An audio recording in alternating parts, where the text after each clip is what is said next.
And with all due respect to Hillary Clinton offering chocolate to the press, we really prefer gin.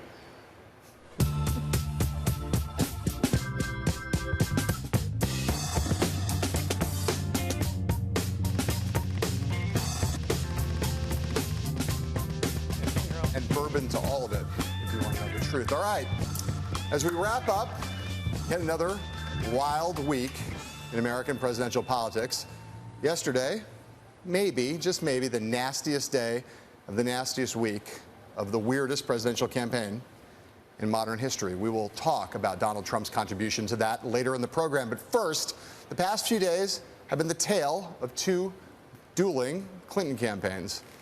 The Democratic nominee and her battalion of Brooklynites have been on defense for several days amid swirling questions around the donors of the Clinton Foundation. And yet, as of yesterday, Clinton's scathing alt-right speech shifted much of the focus back onto Donald J. Trump, billionaire, who Democrats are calling a big league bigot. Or is that a big league bigot? I'm not sure. Yesterday on this show, we asked Clinton chief strategist Joel Benenson if the campaign was going to put major TV ad dollars behind that line of attack, and today we got our answer. What do you have to lose? You're living in poverty. Your schools are no good. You have no jobs. Look at my African American over here. Trump management was charged with discriminating against African Americans and breaking federal law. I have a great relationship with the blacks. I've always had a great relationship with the blacks. What the hell do you have to lose? Earlier in the day, Hillary Clinton called in to our friends at Morning Joe to take a few more pre-weekend shots at her general election foe. Do you think Donald Trump is personally a bigot or a racist? Because he said you are. All I can do is point to the evidence of what he has said and what he has done. And from the start, he has built his campaign on prejudice and paranoia. A man with a long history of racial discrimination who traffics in dark conspiracy theories drawn from the pages of supermarket tabloids and these kind of white supremacist, white nationalist, anti-Semitic groups should never run our government or command our military. This is not a normal choice between a Republican and a Democrat. We're not just discussing our differing views on tax policy or anything else of importance. We are facing a divisive candidate whose loose cannon temperament and his complete lack of preparation make him unqualified to be president and temperamentally unfit to be commander-in-chief. So, Casey, welcome, first of all. And, thank you. It's great to be here. We are going to take advantage of your expertise. You spent a lot of time covering the Democratic side of the aisle in this campaign. I don't think there's any doubt that this was partly a tactic to turn the page to try to get away from the Clinton Foundation stories. And yet it also felt to me like this speech has been a long time coming, like they've been waiting for the moment when they were going to go hard on Donald Trump on this. So, first of all, how much, to what extent do you think that's true? And how much longer do you think they are going to keep running this, all the way through to Election Day? I do think that that's true, and I think that there were several lines in this speech, and one note in her interview there with Morning Joe, she called this election not a normal choice. And I think that is really the kind of distillation of this race that the Clinton campaign is looking for, right? A lot of the speech that she gave yesterday was really aimed at moderate Republicans, at independents, and she's basically trying to say, hey, you might have voted Republican for your entire life, and it's okay if you come over here and vote for me. Your neighbors aren't going to judge you because Donald Trump is not a normal Republican. That's different from what Democrats down ballot are saying about their opponents. And it's, you know, I think it's the centerpiece of her strategy. Any day where they're focused on that's a good one. It's not just different, though, from what Democrats are saying down ballot. It's a really interesting strategic choice to decide that we are going to try to win this election. We're going to take on Donald Trump, and we're going to win it partly by cleaving the Republican Party in half. Even a few months ago, the Clinton campaign would say to you, the problem Donald Trump has is he's basically the mainstream of the Republican Party. This is what his policy positions are the mainstream now. Now they're basically saying no. The Republican Party is different. Donald Trump is different, and they're trying to do this in a slightly different way. I think that's right, and I think that that's twofold. I think it not only is it the best way for her to get the votes that she needs to win the White House, it also sets her up to be in a better governing position if she actually does win the White House, because she's giving Mitch McConnell, she's giving Paul Ryan a way out. And I think that, you know, I think one of the things that they know that they need to do is govern differently than President Obama. They might not say that out loud, but they need to have a different kind of relationship with Capitol Hill, and I think giving them this space helps that make that possible. Well, and continuing to keep pressure, you know, as if Trump has been relatively disciplined in this last week, but no one expects that to continue. And so continuing to be in a posture where you can put pressure on establishment Republicans to constantly have to make a choice between what the normal Republican Party is and what Donald Trump is also, I think, smart, even just in the context of the campaign. I think that's right. And very quickly, Republicans on the Hill, they've been out. They've not been in Washington. As soon as they come back, they're all going to be getting some version of this question. Over and over again, right. Okay, we're going to talk about how Donald Trump has been handling the fallout from the alt-right imbroglio and the Clinton broadsides a little later in the show. But it is easy, amazingly, to forget that just a couple of days ago, Hillary Clinton and her team were getting buried alive by questions about her family's foundation, which also came up during Clinton's Morning Joe phoner. Are you certain that there are no emails or foundation ties to foreign entities that will be revealed that could perhaps permanently impact your presidential prospects? Mika, I am sure, and I am sure because I have a very strong foundation of understanding about the foundation, not to have a play on words, that the kind of work that the foundation has done, which attracted donors from around the world, is work that went right into providing services to people. And my work as Secretary of State was not influenced by any outside forces. I made policy decisions based on what I thought was right to keep Americans safe and protect our interests abroad. So, Casey, there's still a lot of people not satisfied with where the Clintons are right now with respect to the foundation. I would say that's obviously true of many Republicans. It's true of a lot of people in the press. How happy is the Clinton campaign with where they are right now, the ground they've given and where they've drawn the line, and how much more ground they might give on what happens to the foundation in the future?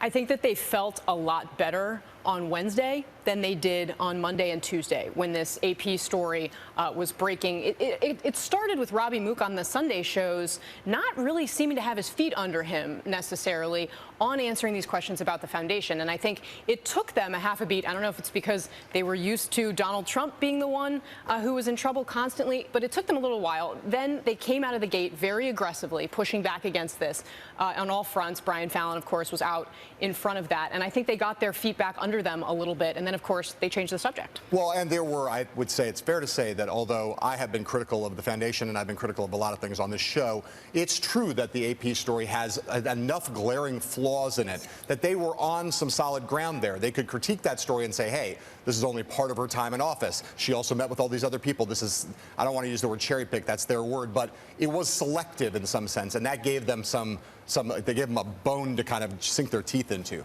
One thing, too, I think that they've managed to kind of turn the corner on, and you heard it from Hillary Clinton herself on Morning Joe, is instead of seeming defensive about the foundation's work, highlighting with a positive tone and encouraging energy the work that the foundation does. So instead of answering negative questions by saying, but we do so much great work, instead they come to the table with facts. These are the people that we're helping with HIV drugs. That's pretty compelling. There are obviously now, we know there are going to be more emails released between now and Election Day on a scale of 1 to Godzilla. How nervous is the campaign about the other shoes that might drop?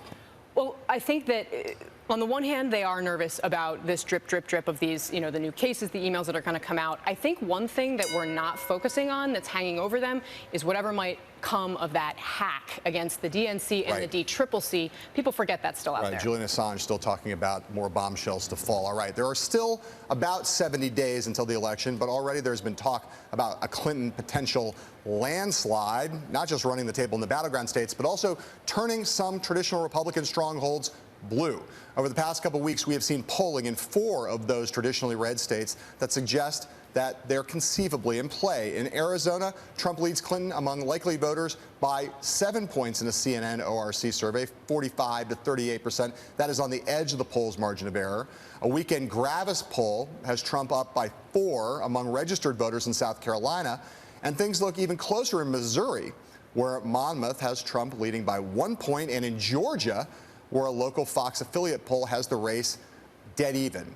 Both of those surveys were among likely voters, those last 2. So, Casey, my question is, from the campaign's point of view, as they look at those, what you could call reach states, just talk about which one do they think they could win, all of them, any of them, and what are they going to do to the extent they're actually going to do something other than talk about it in terms of dollars, organizing offices, running ads. What's the plan? So let me rank them for you. I think the first one, the one that they're most likely to play in, is Arizona. That's the one where they feel like they have the best chance, where they and their allies think, hey, if we spend money there, it could potentially pay off. Second is Georgia. I think there are Clinton allies who view Georgia as a potentially the next North Carolina. There's a lot of white, affluent voters in Atlanta, plus, of course, you have the growing minority population. One state that's not on this list that I think maybe should be is Indiana, and I would actually put that third. That's another one they're looking at. I think followed by Missouri. South Carolina, I don't think is really anywhere on the list. But one tidbit for you, Priorities USA, a Democratic source tells me, is actually not going to go back up on the air in Virginia at all for the rest of the election. So that tells you that they've got some money to put somewhere else. As of now, they're saying that for the rest of the election. We'll see if the polls tighten. But just interesting to remember, Indiana, a state that in 2008 was very much in play. Arizona, a state that in 2012, the Obama campaign, it was the one state they thought about spending money in and then decided not to. They said, well, we don't need that one. It would be a waste of resources. But those states are states that could conceivably be, they're not exactly purple, but there's stuff in play there. The interesting thing in South Carolina and Georgia is just how much, not just the demographic changes, but the geographic changes. So there was a great New York Times graphic today that talked about the percentage of Northerners who now live in southern states. And Georgia and South Carolina increasingly has a lot of not native Southerners, a lot of Northerners who've moved there. I agree with you, it's not going to be on the table. Charleston in particular. Charleston in particular, very nice state. I would move there. Very nice city, Brian. Yes, you may move there at the end of this campaign. When we come back, your Friday Trump news and weather report after these words from our sponsors.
bigoted as having hatred because she's selling them down the tubes, because she's not doing anything for those communities. She talks a good game. So you're saying she has hatred or her policies are bigoted. Her policies are bigoted because she knows they're not going to work. But you're saying she is personally bigoted. Oh, she is. Of course she is.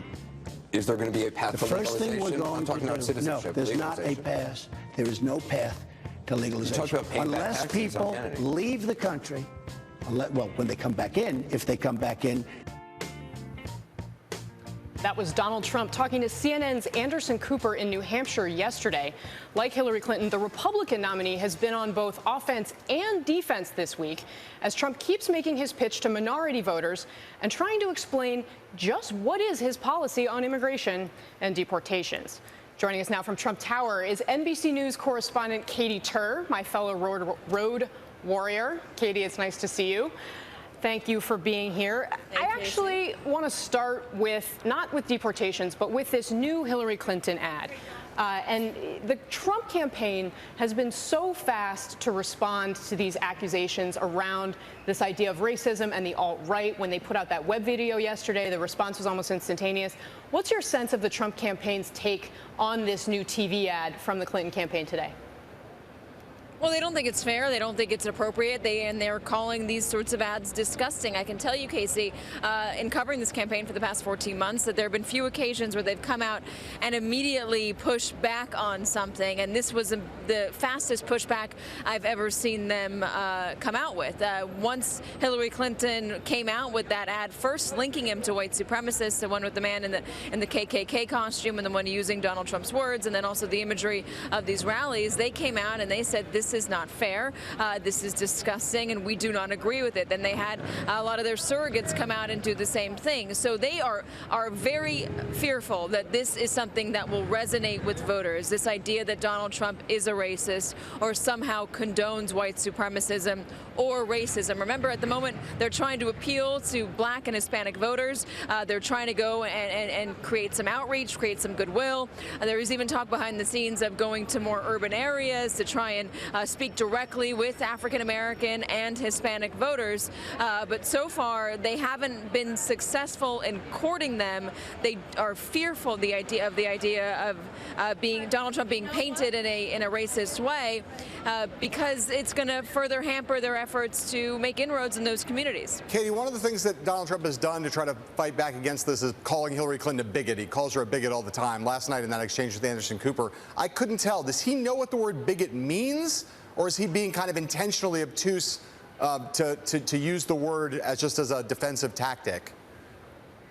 You know, I don't know. I can't tell you that Donald Trump knows what the word bigot means. I imagine he does. Anderson Cooper asked him a few times if he meant that her policies were bigoted or if he meant she was personally a bigot. And he said that he believes she is personally a bigot, then went on to explain that he doesn't think her policies have been helpful for African Americans. So does Donald Trump know the Webster the dictionary definition of bigot? I don't know. I mean, I don't know Donald Trump well enough to say that one way or another, but he has certainly had he's had a history of coming out and saying inflammatory things, outrageous things, extreme things, and this is no different. Katy, clearly we've seen the fingerprints of Trump's new campaign staff all over the events of the last couple of weeks. It's clearly made a real difference. I want to ask you about a little bit of news today. The Trump campaign hiring Bill Stepien, the former ousted Christie aide. Do you have any sense of what's driving this, why they're bringing him in, what he can accomplish inside the campaign? Well, Bill Stepien is a political operative that does have experience behind him. But when I spoke to people within the campaign today and asked them about this, when they found out about it, they called it a bit of a dumb move because he is, as we know, embroiled in the Bridgegate scandal. I think this is an indication that the Trump campaign is having a hard time hiring qualified and well-respected Republican operatives. We've known this for quite some time, that they aren't getting the pick of the litter because so few people respect Donald Trump's candidacy in Republican leadership. So this was something that they didn't have much of a choice on in terms of they didn't have like a wide range of other options out there. But we are told, NBC News' Kelly O'Donnell reported from two sources, that Jared Kushner was behind this push. Obviously, that's interesting given the history between Jared Kushner and Chris Christie. But, you know, is it great optics for those in the political press? No, especially since there's the trial for Bridgegate is pretty imminent. But when it comes to the everyday voter out there, this idea that Bill Stepien has come on board is something that will probably go over most people's heads. It's just in the weeds when it comes to politics. And also, most people that are going to be voting for Donald Trump don't come from the tri-state area. Katie, real quick, we only have about like 15 or 20 seconds. Do we now have an actual Trump immigration policy, or is that still TBD? No, I think that's TBD. TBD. Big speech next week, though, right? Will we get it then, you think? That's what he says. I mean, we'll see if it happens. All right. Katie Tur, thanks very much. Up next, the definitions of the alt-right, many of them. We'll ask an expert to explain which one is correct when we come right back.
For the past 24 hours, the term alt-right has been the only thing we've been talking about, basically, in the worlds of politics and media. Here to help us understand what that phrase means better is Heidi Beirich, the Intelligence Project Director for the Southern Poverty Law Center, who comes to us from Montgomery, Alabama, and Bloomberg's Washington, D.C. Bureau, Business Week's Josh Green, who's a big expert in Steve Bannonology. We'll get to you in a little bit, Josh, but let me start out, Heidi, with you. Alt-right, please define. Well, look, I mean, this is just basically the latest rebranding of white supremacy, but with sort of a techie vibe to it. Folks who are in the alt-right believe that white people should run the country. They want policies that are in favor of white interests. They're xenophobic. They don't like immigrants. They don't like Muslims. And in many ways, this is the same kind of ideology that's been coming from white supremacists forever, except they're very good at Twitter and pushing memes and those kinds of things, and that distinguishes these younger racial activists.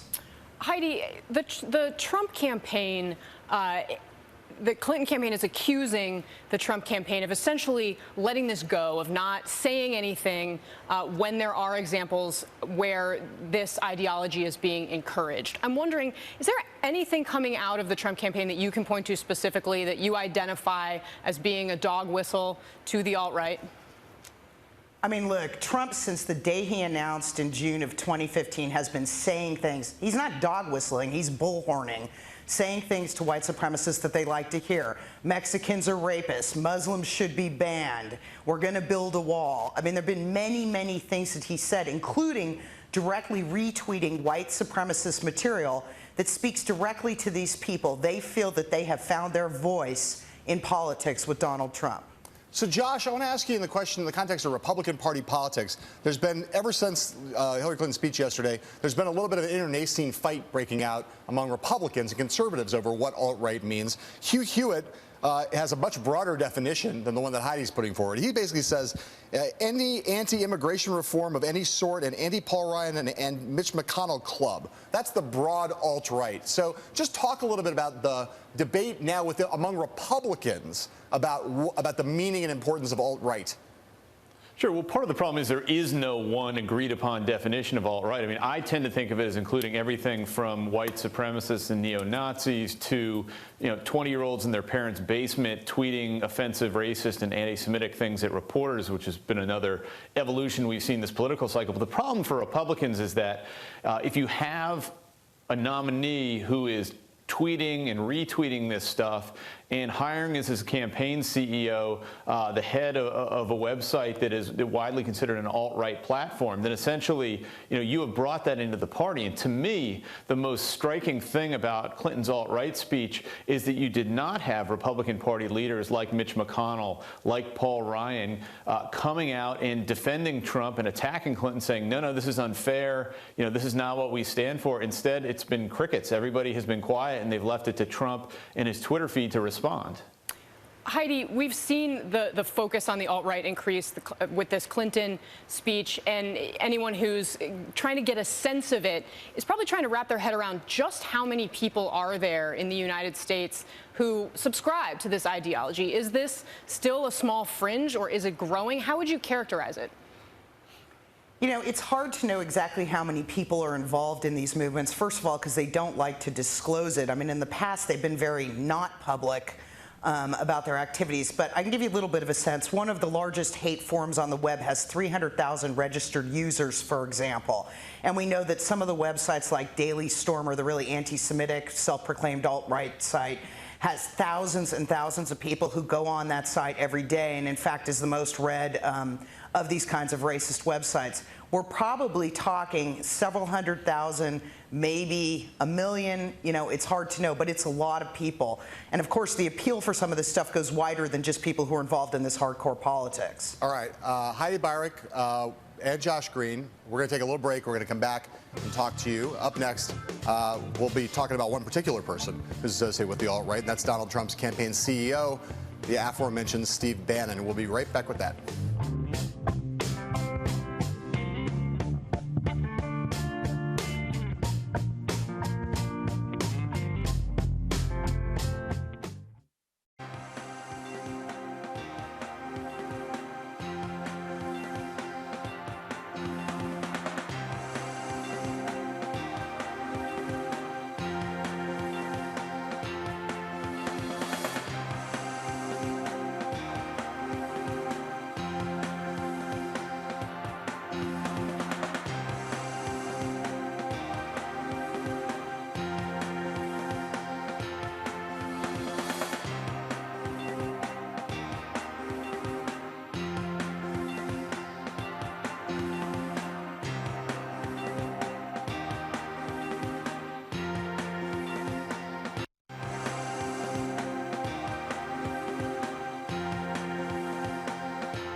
Donald Trump's new campaign chief, Steve Bannon, has had his share of unflattering headlines over the last couple of days. He's the former head of Breitbart News, which of course made him the centerpiece of Hillary Clinton's scathing alt-right speech yesterday. Today, it's a Politico story that digs up an accusation of domestic violence from 2 decades ago. And The Guardian is also reporting that Bannon may be in violation of election law because he's registered to vote at a house in Florida that's abandoned and where he has never lived. We're back now with the Southern Poverty Law Center's Heidi Beirich in Montgomery, Alabama, and Bloomberg Businessweek's Josh Green in Washington, D.C. Josh, you're our resident Bannyonologist. That is a word I can give to you. And the Clinton campaign clearly would like Americans to believe that this guy is really running the ship over at the Trump campaign. We've seen a lot more on TV of Kellyanne Conway, the campaign manager. I'm wondering, where do you see Bannon's fingerprints in the new version of the Trump campaign? Well, where I see his effect is in what you guys were talking about earlier in this latest scandal, where as soon as Clinton was out with this Ku Klux Klan ad, Trump hit right back with a video. That, I think, was Bannon. He was brought in to be much more aggressive, get the campaign to be a little bit more nimble, more adept at using social media beyond just Donald Trump's Twitter feed. And so I think that's what he's been focused on in the week or so that he's been there. Heidi, let me ask you this. You know, Steve Bannon kind of has proudly said that Breitbart is a flagship media enterprise for the alt-right. Do people who actually are part of the alt-right, for example, white supremacists, the kind of people you talked about a little earlier, do they look at Breitbart as the main source of their news? How did they see this media enterprise that he built? They love Breitbart. I mean, they are absolutely thrilled with the direction that the site has taken in the last year. They're constantly retweeting and commenting on headlines there that they find attractive. And for them, for the white supremacists in this movement, they feel like Breitbart has finally validated them. They have finally broken into mainstream news through that website. Josh, I'm curious what you see as we look past November. I realize we're getting down to the wire, but if in fact Donald Trump does not win this election, do you see a future between Donald Trump and Steve Bannon in some way? Yeah, I do, and you could even possibly fold in Roger Ailes. You have all three of them, working at Trump Tower on behalf of the Trump campaign. And if you take a look at how conservatism has changed, where the energy is, and what it is that Bannon and Breitbart have tapped into, they really represent, I think, and speak for a lot of the younger generation of conservatives, the ones who are more socially adept. Whereas Fox News, as we all know, tends to have a much older demographic. You could certainly see potentially, if Trump isn't elected president, that the two of them could get together and invest more in Breitbart and maybe expand to a TV station or expand to other countries, which Breitbart is already trying to do, and really kind of tap into this energy and grow something beyond just the Trump campaign. Josh, I'm going to stick with you. It's kind of ironic, right? You got Paul Manafort left the campaign. He said he had to leave because the various negative stories about him and his work abroad in Ukraine, for example, had become a distraction. Now Steve Bannon, domestic violence story, the other story that Casey mentioned about the house in Florida, those would seem to be distractions also. Do you think that those are the kind of things that will bother Donald Trump, or did he know what he was getting when he brought Steve Bannon in? I don't see a whole lot of evidence that Donald Trump cares about these sorts of things. He's an outsider. What attracted him to Bannon originally, before he even started campaigning, he sought Bannon out for advice, was the fact that he was an outsider outside the Republican establishment. All along, Trump's brand and interest seems to be that he doesn't want to do things the normal way. He wants to be different in every facet. And I think part of it also is that he really can't attract the mainstream Republican talent that you would ordinarily see a GOP nominee being able to draw on. And so he winds up with this motley group of advisors who, when reporters take a look into their background, don't always turn out to be the cleanest, most upstanding members of the citizenry. Nice understatement there. An understatement indeed. Josh Green, Heidi Beirich, thanks so much. Up next, an interview with Hamilton's Christopher Jackson. You'll want to be in the room when it happens. We'll be right back.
to be real a second?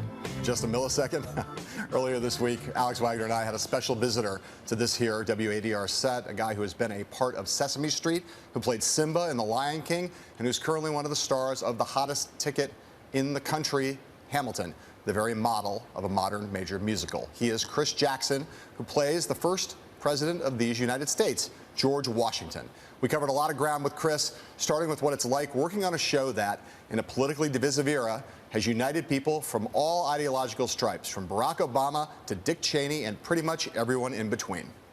I was talking to a friend of mine, and we were talking about the show, and I said it kind of feels like church.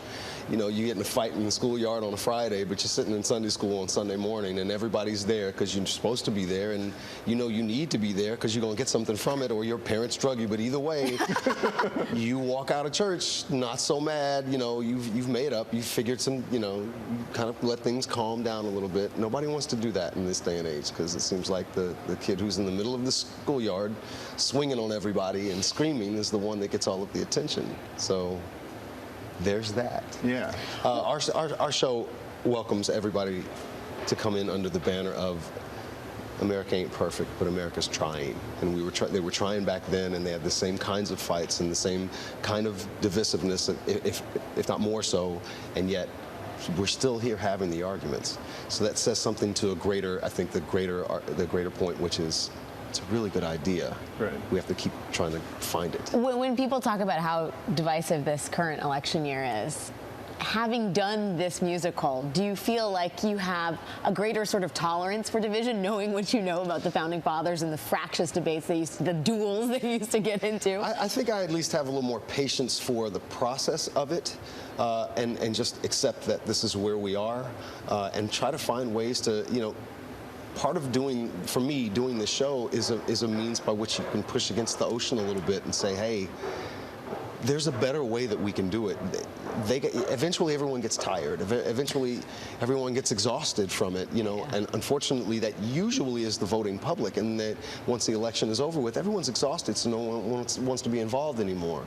But my hope is that a show like Hamilton keeps that interest peaked, keeps those 15-year-old, 16-year-old kids saying, I'm going to go ahead and pay a little bit more attention in civics class. I'm going to figure out a little bit more about what happened before I was born so that I can understand have a context for what's happening now. You're a West Wing fan, right? Oh, yes. Big, like, political junkies Very much so. on the cast of Hamilton. Yeah. Have you, I mean, like, what's the talk? I mean, you guys follow what's going on. You're in a political musical about the presidency. I mean, how much have you followed the events of the last year? It's tricky because we've met almost over half of the sitting cabinet right now.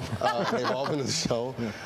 Some multiple times. Yeah, I'm sure. A few times. We spent a little time in Washington, which was kind of nice. At the White House? Yes, we did. And we've been, we've met Supreme Court judges, justices, we've met, just such an incredible array of people who, from the Beltway and entertainment and everything. We have a lot of, we were putting the show together. There was a lot of conversation about it, just because it was easy to see the relevance of what was happening and what we were talking about, and we were still sort of understanding, discovering what our show was. Were you gassed when, like, cabinet secretaries are coming to the? Were you like, oh my God, there's John Kerry in the audience? Yes, a few times. Yeah, absolutely. None of that is lost on us.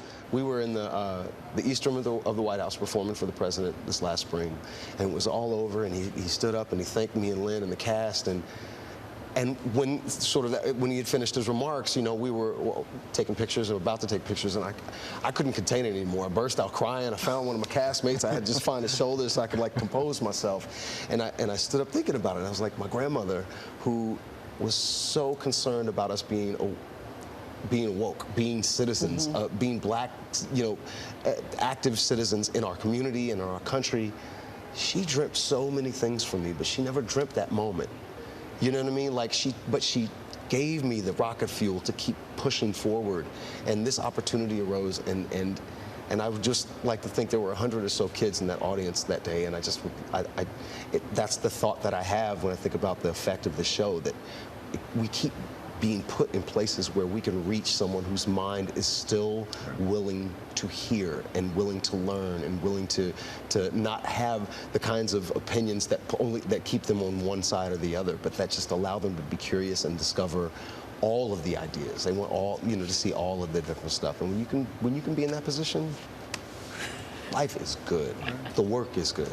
You have meditated a lot on the farewell address because you sing a song about it in the show One Last Time. What do you think, to the extent that you understand how Washington thought about what he had to do with that speech, how do you think Obama will be thinking about what he has to do, and what do you hope to hear him talk about in his farewell address? I think a lot about that in terms of where he was, which was desperately seeking relief from the office that he held. Right. He needed to be done, right. And that's, for me, every night, that's what the song really represents, is an expression of the strength and hope that the office gives you, but also the fact that it breaks you down till you have nothing left, till 3 words are all you can really say. And that's what One Last Time really represents to me, and in endeavoring to pass that sense of hope off to the American public and the American idea at large. President Obama filled, I think, a majority of the country with hope in 2008, and the campaign, leading up to it. I was hopeful. And not just the symbolism of seeing his face, every time I looked at the president, knowing that that man looks like me, more like me than, and knows my experience more than perhaps any other president in the history of our country. He's a big fan of the musical, but he also sort of takes credit a little bit. Because how real is that? Because I know he heard the mixtape, and Lynn went to the White House. Can he claim any part of the sort of Hamilton success? Correct the record or don't. Presidential prerogative, right? I would say he certainly helped. Knowing Lynn as well as I do, if he didn't have that moment to write for and to perform it and to find the spark in the words that came to him early on, who can say that whether or not it would have? That sounds like happened. Credit is being given. I think Lynn gives him a little bit of credit with a wink. I mean, look, the president has been so gracious and so kind to us. And yeah, if I were in his shoes, I'd take credit for it too. Talk to us a little bit about the emotional energy of putting a show like this together in comparison to other shows that you've done, which are equally blockbuster, huge shows. I'm older than I was when I played Santa. That's a cop-out, Chris. Nah, that's real. It is exhausting in a way that unlike any other show that I've ever done, in that there are more words in this show than almost every Shakespeare play. And because the whole thing is sung through, once that first downbeat happens, it doesn't stop. So you've got intermission, but that's not really, that's sort of, a 5-minute recovery, and start adding the layers of velvet and things that you have to wear for the second act. So it's different, It's 2 hours and 40 some odd minutes. It's a long show. We're performing an opera 8 times a week. Opera singers sing maybe 3 times a month. It's a different kind of, just from a technical performance aspect.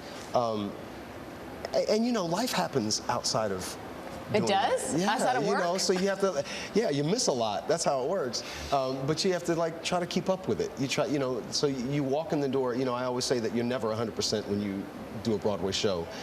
You're navigating whatever percentage of energy, health, strength you have. And because this show, everyone in the show, we're climbing this mountain in the first act, and in the second act, we're all coming down the same mountain. And emotionally, we have very much the same kind of experience that the audience has, in that where it ends up and where we're looking toward at the end of that show is we're all awash with it. That's why after the show, the stage becomes a green room.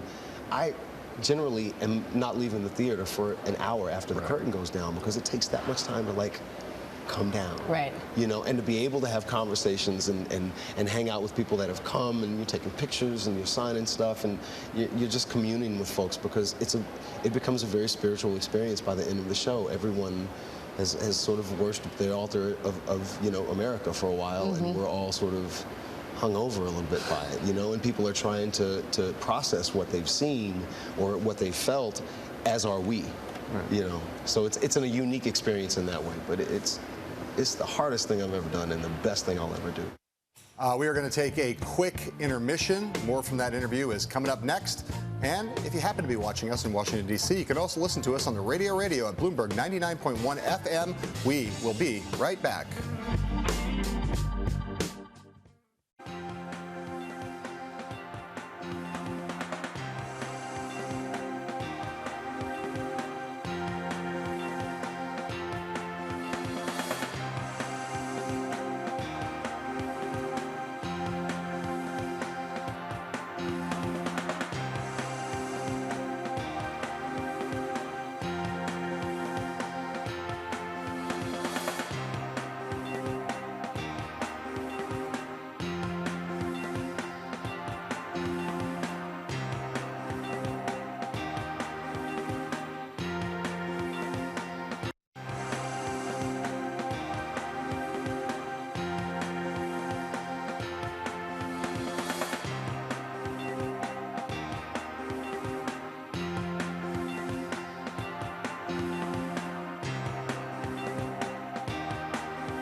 Welcome back. We have more of our exclusive interview with the first president of the United States, or at least the guy who plays him in Hamilton. That would be Chris Jackson.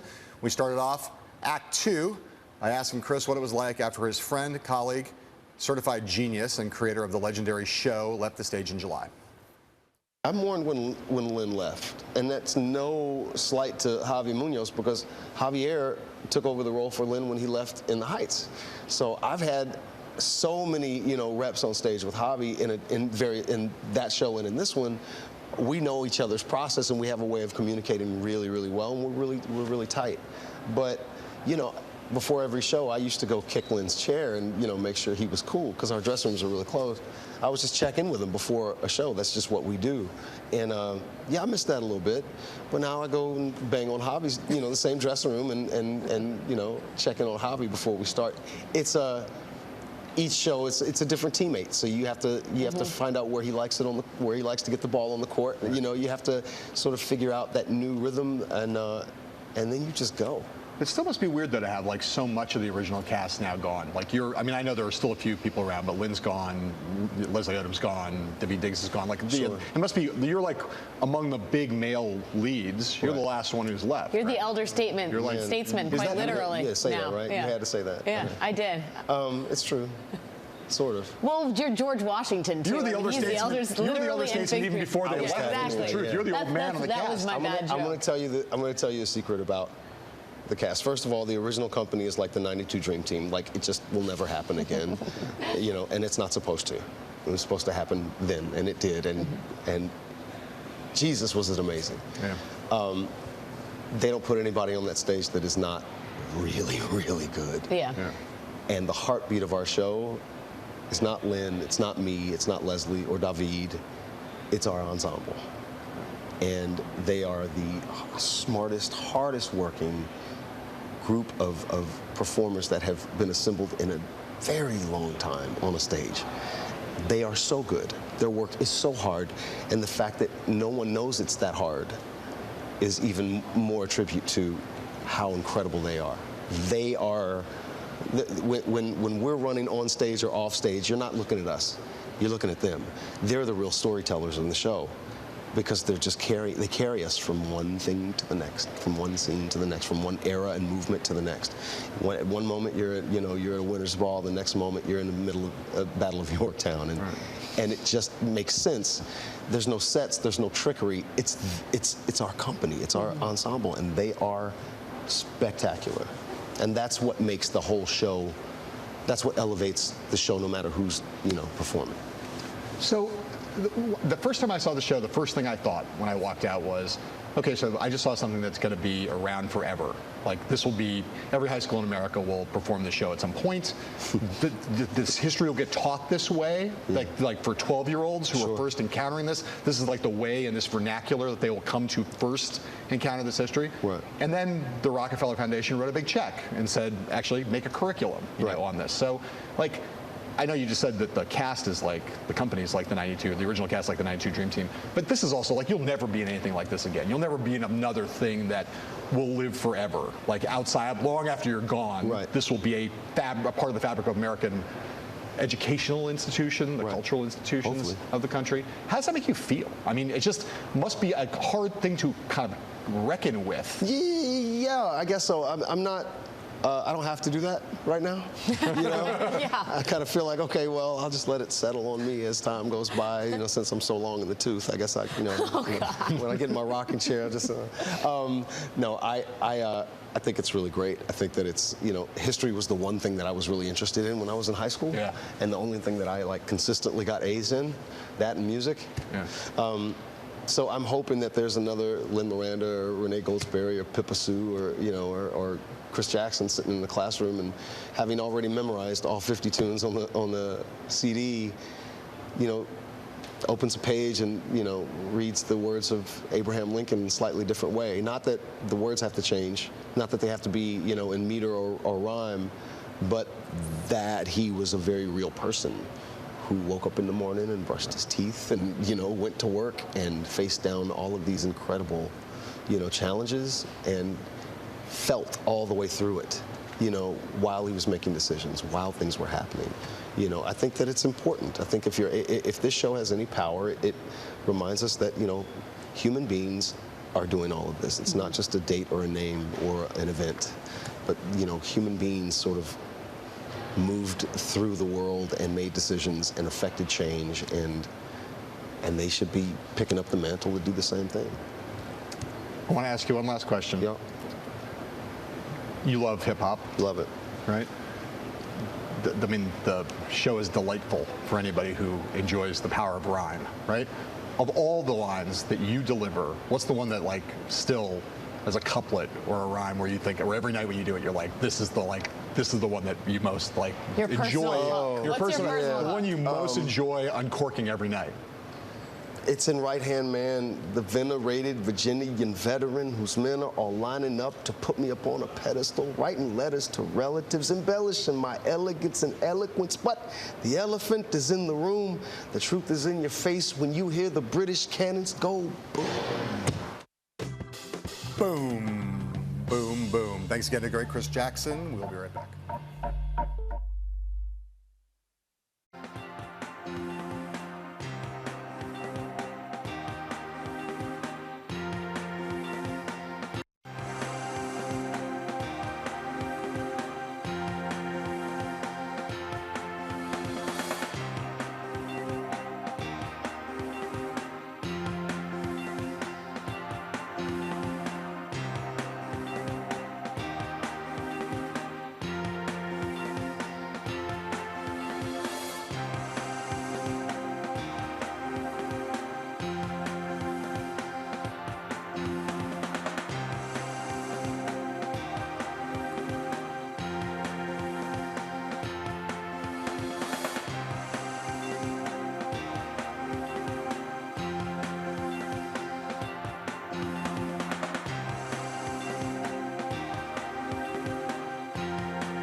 Thanks to Casey. Up next, Bloomberg West. Until Monday for both of us, sayonara.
I'm Mark Crumpton. You're watching Bloomberg West. Let's begin with a check of your first word news. Strong aftershocks have been rattling central Italy and have shut down a key route into the hard-hit town of Amatrice. Some crumbled buildings in the city cracked even further after this morning's 4.7 magnitude aftershock. At least 278 people are confirmed dead.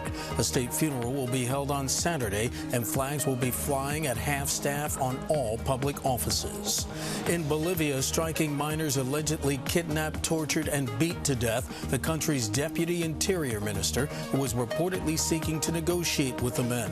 Before the deadly encounter, the miners, armed with dynamite, seized highways in protest over mining laws.